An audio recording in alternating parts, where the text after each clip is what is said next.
Good evening and welcome to Tucker Carlson Tonight. The war in Ukraine began a year ago today, on February 24th, 2022, when the Russian military rolled across the eastern border of that country.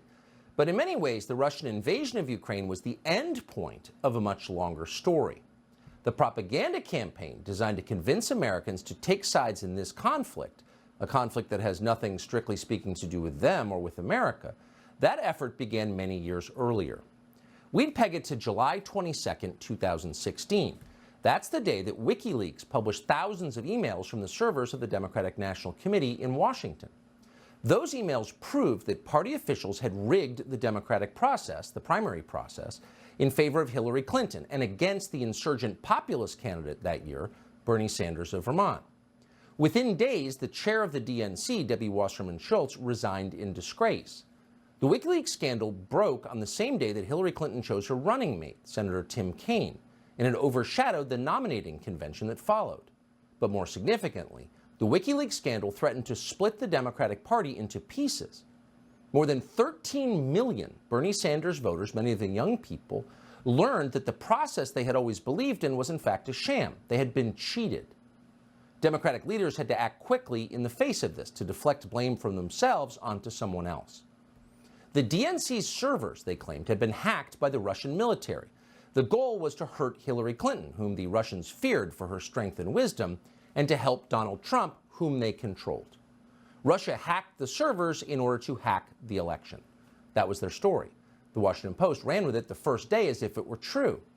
But there was never any evidence that it was true. Almost 7 years later, there is still no evidence. The DNC's story about its servers is a lie. But as a political strategy, that lie worked flawlessly. Russia made the perfect villain. It was a white Christian country with a traditional social structure. It was everything the Democratic Party already opposed. The foreign policy apparatus in Washington was happy to hate Russia again. After 40 years of Cold War, hating Russia was muscle memory. So soon the leaders of both parties in Washington signed on to the Russia collusion hoax. It had the twin benefits of paralyzing the Trump administration, which it did, and justifying the expansion of the national security state. As the years passed and the rhetoric intensified, hysteria set in. After a while, anybody with a heterodox opinion, from right-wingers to avowed socialists, could be accused of working secretly for Vladimir Putin. Many were accused and some were destroyed by it. It was a textbook witch hunt, far more effective than McCarthyism. And unlike McCarthyism, it never ended. Russia remained America's greatest enemy, even as China emerged as America's greatest threat. Over time, the lie that Democrats told to hide their crimes in the 2016 primaries came to dominate America's foreign policy, and then to imperil America itself. For generations, statesmen and diplomats worked to prevent other great powers from aligning as a bloc against the U.S. The idea was pretty straightforward.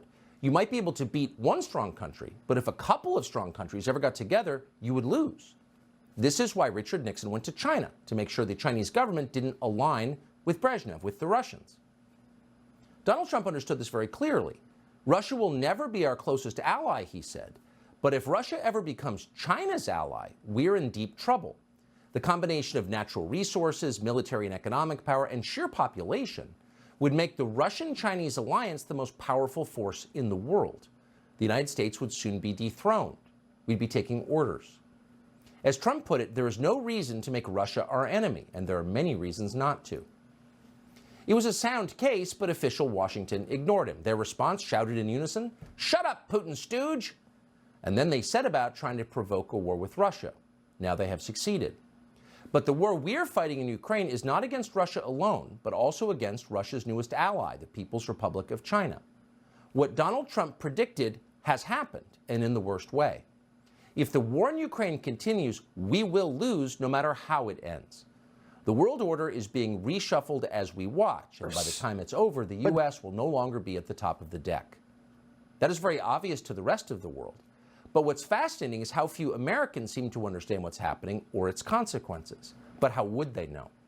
No one in American politics or media will tell them the truth. Since the first hours after the invasion, Americans have been fed a steady diet of increasingly absurd lies about Ukraine.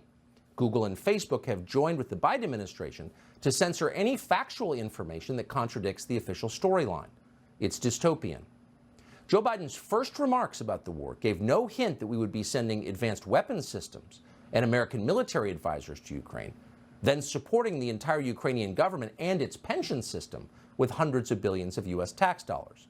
No, Joe Biden mentioned only sanctions, which are free. Sanctions he suggested would be enough. Here is Joe Biden a year ago today.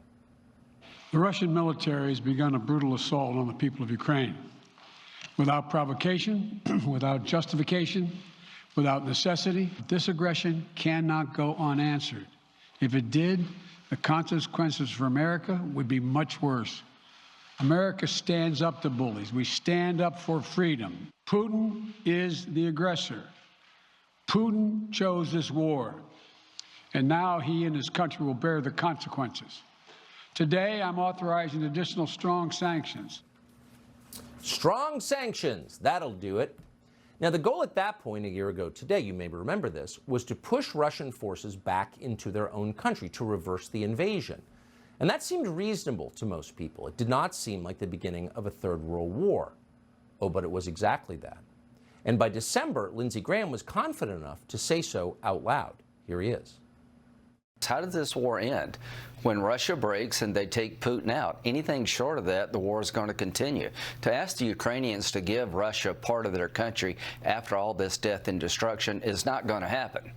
To signal a ceasefire, Russia will take the opportunity to rearm and come at them again. So we're in it to win it. And the only way you're going to win it is to break the Russian military and have somebody in Russia take Putin out. So we're going to, says Lindsey Graham confidently, continue pouring billions into Ukraine until they, quote, take Putin out. Does Putin know this? Well, we have no idea. We're not allowed to see Russian media in this country. That's too much information for Americans to handle. But if Putin does know that we plan to kill him, wouldn't he fight back with nuclear weapons? Why wouldn't he fight back with nuclear weapons? No one in the United States seems to be allowed to wonder that, much less have a conversation about it out loud. Instead, we're treated to more lectures about democracy. Ukraine is a democracy, we're told. That's why we're on the side of Ukraine. The problem is that is a lie. Ukraine is not a democracy. Ukraine is a corrupt one-party state. Ukraine has none of the freedoms that define democratic governance: freedom of speech, freedom of the press, freedom of assembly, freedom of religion. Ukraine is the least free place in all of Europe, and probably for that reason, it is Joe Biden's favorite place. So for those who understand what is actually happening and what Ukraine is actually like, it is very frustrating to watch Biden say this again and again. It is galling to be lectured about democracy by a man who took power in an election so sketchy that many Americans don't believe it was even real. Joe Biden has never had the majority of American support for a single day of the Ukraine war. In fact, Joe Biden is far less popular in the United States than Vladimir Putin is in Russia. That is not an endorsement of Putin, it's just true. And it says everything about Joe Biden's tenuous legitimacy. Democracy? Please. We're adults. Stop lying to us. So what happens next in this war? Well, according to our elderly Treasury Secretary, Janet Yellen, the war in Ukraine will go on forever, and so will our support for Zelensky. Let me make clear, the United States and the allies, our support for Ukraine will be lasting and is unconditional. Unconditional support for Ukraine. Unconditional support for a nation most Americans know nothing about and couldn't find on a map. Unconditional support. That's a profound statement. Outside of your immediate family, how many people would you pledge unconditional support to? How many countries would you pledge unconditional support to? This is insane when you think about it. But the people in charge of this disaster aren't thinking the way that most Americans do. The Atlantic magazine commemorated the anniversary of the war by commissioning a piece today by Tom Nichols. Nichols is a thoroughly silly foreign policy establishment parasite who apparently is taken seriously by other ne'er-do-wells and dumb people in Washington. But the piece is fascinating. In it, he inadvertently reveals the point of this war in the clearest possible terms. Quote, "Now we are faced with the long grind of defeating Moscow's armies and eventually rebuilding a better world." Oh, defeating Moscow's armies and building a better world? Perfect. Thank you, Tom Nichols, adding those items to this week's to-do list. Unspecified in the piece is exactly how we plan to do this, how we plan to defeat Russia and its ally China and then build utopia. The piece is notably light on details. Now, you'd feel a little better hearing all this if Tom Nichols and others like him in Washington had a track record that suggested they could do any of this, a track record of competence and success. They don't. Nichols himself seems to spend most of his life arguing with other people on Twitter. He's never achieved anything at all that we're aware of. But then virtually none of them have achieved anything. Biden's chief Ukraine strategist, Toria Nuland, you would not hire her to plan spring break. She couldn't do it. She doesn't have the skills. Now, these very same people, these demonstrably incompetent people, say they plan to rebuild a better world. All right, that seems ambitious. How about starting with Baltimore? Before moving on to total global transformation, shouldn't we fix the biggest city in Maryland first? Under the leadership of people like Tom Nichols and Toria Nuland, neoliberal geniuses with grand plans, Baltimore has devolved into third world chaos. But then so has Iraq, and so has Libya, and so has every other place these people have decided to, quote, rebuild. It should spur a moment of silence and self-reflection in the U.S. State Department that the moment Western diplomats and NGOs left the country, Afghanistan got safer. There are far fewer killings in Kabul now than there were 18 months ago. Pedestrians in Kabul can walk to dinner at night without being murdered. Now, that fact doesn't tell the whole story of Afghanistan, of course, but we shouldn't ignore that fact. It means something. If you spend billions trying to make a place better and it gets worse, you have an obligation to think about why. Maybe you're doing it wrong. Maybe you're not as powerful and clever as you thought you were. Maybe there's a problem with your formula. But none of this ever occurs to people like Tom Nichols and Toria Nuland, and for that matter, Joe Biden. The more discredited they are, the more self-confident they become. They see every failure as evidence that their talents are more desperately needed than ever. What is this? Well, it's called hubris. Hubris is the delusion that causes people to mistake themselves for God. They imagine they have power and wisdom and foresight they don't actually possess, that no human does. Hubris is a species of mental illness. These people are unwell. They're crazy. And there's nothing more dangerous than that. Hubris has caused more suffering than polio. It's caused more deaths than smallpox. And apparently, we're in the middle of another epidemic of it. Douglas McGregor is a retired Army colonel who knows a lot about hubris. He joins us tonight. So not to single out Tom Nichols, who's one among many people afflicted with this, but to say that our goal is to crush Putin's armies, the over 1 million-man armies of Russia, and then rebuild a better world. Does that strike you as a little ambitious? Well, not really if you consider the Washington strategy right now led by President Biden. Why fight one war when you can fight two at the same time against two of the most powerful nations in the world? Everything that the Biden administration has touched thus far is a disaster. The world is de-dollarizing.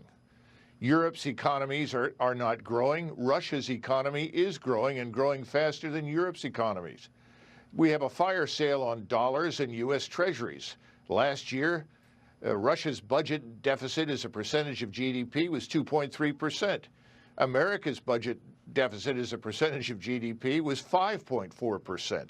The Ukrainian armed forces are facing a manpower crisis. They're herding boys, old men, and women into uniform. The Ukrainian armed forces are strained to the limit. Without NATO military manpower, manning and conducting operations, the Ukrainian armed forces would fall apart. Then you look at NATO. NATO is deeply divided. Turkey is ready to leave the alliance. They're aligning more and more with each passing week with Central Asia, with China, with Russia, and other countries. Germany is desperate for the resources to keep its scientific industrial base functioning. Germany is not going to stay in NATO if this war continues indefinitely. And then finally, you have Russia itself. Our greatest achievement has been to enable Putin to build a Russian military establishment that is larger and more powerful today than we have seen in 30 years. And qualitatively, it is superior to anything the Soviets fielded in the 1980s. And as you and I speak, the Russians are assembling the largest stockpile of artillery ammunition, rockets, missiles, and drones, frankly, since the Second World War. and they're about to hurl all of it at Ukraine and finish the job they began a year ago.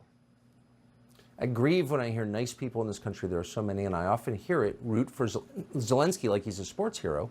They have no idea what's at stake here in the massive global realignment underway, because they would have no way of knowing, because they don't watch you and the very few others who tell the truth. I appreciate your coming on tonight. Douglas Thank you, McGregor, Tucker. thank you. The Biden administration has spent billions and billions, well, apparently hundreds of billions if you total it all up, in Ukraine. But it has done nothing for the people of East Palestine, Ohio. It really does seem like a metaphor. Aaron Brockovich joins us next on that and much more on the special edition of Tucker Carlson Tonight on the year anniversary of the war in Ukraine.